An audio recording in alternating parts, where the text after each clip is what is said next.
Thomas the Tank Engine has worked his branch line for many years and knows it very well.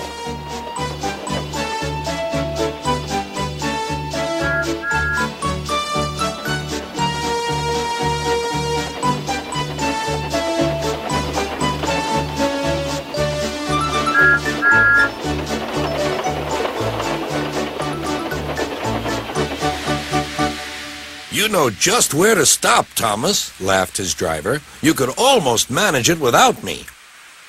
Thomas had become conceited. He didn't realize his driver was joking. Later, he boasted to the others. Driver says I don't need him now. Don't be so daft, snorted Percy. I'd never go without my driver, said Toby earnestly. I'd be frightened. Huh! Boasted Thomas. I'm not scared. You'd never dare. I would then. You'll see. The next morning, the firelighter came. Thomas drowsed comfortably as the warmth spread through his boiler. Percy and Toby were still asleep. Thomas suddenly remembered. Silly stick in the muds, he chuckled. I'll show them. Driver said I could manage without him. I'll just go out and then I'll stop and whoosh! That'll make them jump. Thomas thought he was being clever, but really he was only moving because a careless cleaner had meddled with his controls. He soon found his mistake. He tried to whoosh, but he couldn't. He tried to stop, but he couldn't. He just kept rolling along. He didn't dare look at what was coming next. There was the station master's house. The station master was about to have breakfast.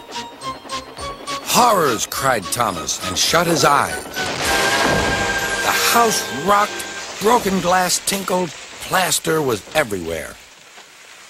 Thomas had collected a bush on his travels. He peered into the room through its leaves. He couldn't speak. The station master was furious. His wife picked up her plate. You miserable engine, she scolded. Just look what you've done to our breakfast. Now I shall have to cook some more. She banged the door. More plaster fell.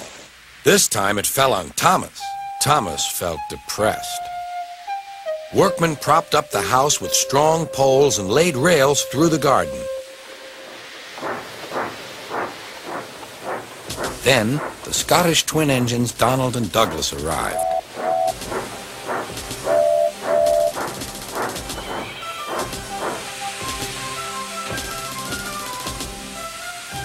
Dinna fash yourself, Thomas. We'll soon have you back on the rails.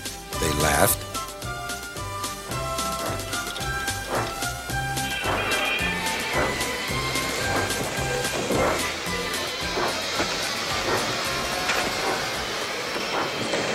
Donald and Douglas, puffing hard, managed to haul Thomas back to safety.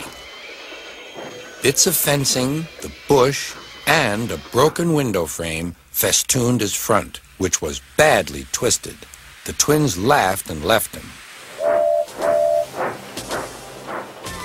Thomas was in disgrace. There was worse to come. You're in a lot of trouble, Thomas. I know, sir. I'm sorry, sir.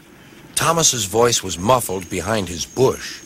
You must go to the works and have your front mended. It will be a long job. Yes, sir.